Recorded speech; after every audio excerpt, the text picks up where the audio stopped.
If you're familiar with hydroponics, then you know it's a method of growing plants without using soil.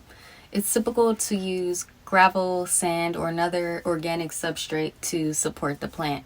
Kratky Hydroponics, however, is a more passive approach to hydroponics developed by Bernard Kratky. It's a technique for growing plants as their roots are suspended above a reservoir like this of nutrient-rich water. The nutrients allow the plant to thrive, produce, and remain healthy throughout its lifespan. The roots absorb that water and you refill the reservoir when necessary. That's it. This doesn't involve a complicated setup, expensive equipment, no crazy startup costs, no pumps, no irrigation systems. It's really simple. You can scale it up to fill a whole warehouse, or you can scale it down to fill a closet like mine. I'm going to start discussing a few materials that you can use. You can use a number of items to get started. You'll simply need a plant, a container to support your plant, and your water with your nutrients. You can look up whatever best fits your needs. These are some images I saw online, but I can tell you I've personally recycled some plastic containers for this Kratky method. Now I use mason jars because they're more durable, easy to clean, and it's easier to see what's going on inside. I also think they look nicer under the lights. I'll show you my setup. I have a net cup, a container, and my plant, like I discussed. The net cup supports the plant and allows room for the roots to grow. The container is where the roots will live and absorb the nutrients. The nutrients mix into the water, and I'll go over what those nutrients are in a bit. I cover these with a container to prevent algae growth. Algae develops as the nutrients are exposed to light and the algae feeds on those nutrients. It's not harmful to the plant, but I'd rather have my plants consume the nutrients rather than the algae.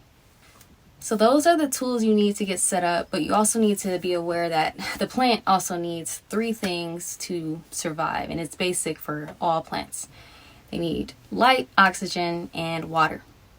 The light requirement is met by using sunlight if you're growing outdoors, or with powered lighting if you're growing indoors like me. You'd want to give your plants at least 6 hours of light to simulate average outdoor conditions. The oxygen requirement is important, especially in this plant's roots. This requirement is met as the water levels drop in the container. So the dry upper roots are feeding on that oxygen while the lower roots will feed on the water.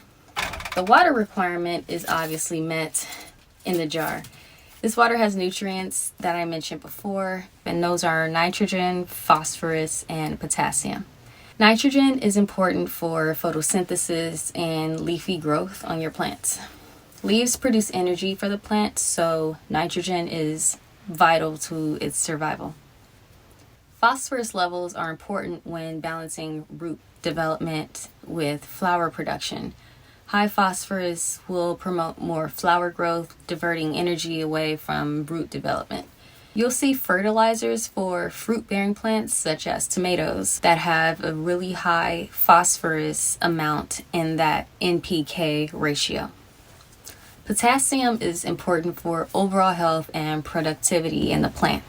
So we discussed materials, lighting, nutrients. I glossed over oxygen, but that's also very important. As water levels get low, the roots will consume oxygen, like I mentioned before. So it's important that you allow that to happen before you refill your container. If you refill your container too frequently, your plant might suffer from root rot. And root rot can occur when the roots receive too much water and not enough oxygen, which will literally drown your plant.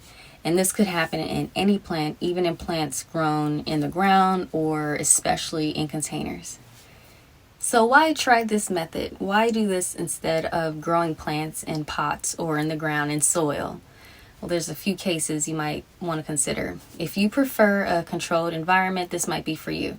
I love it because I control the temperature, the space, the hours of light that my plants receive. If you have a general disagreement with the outdoors, this could be for you.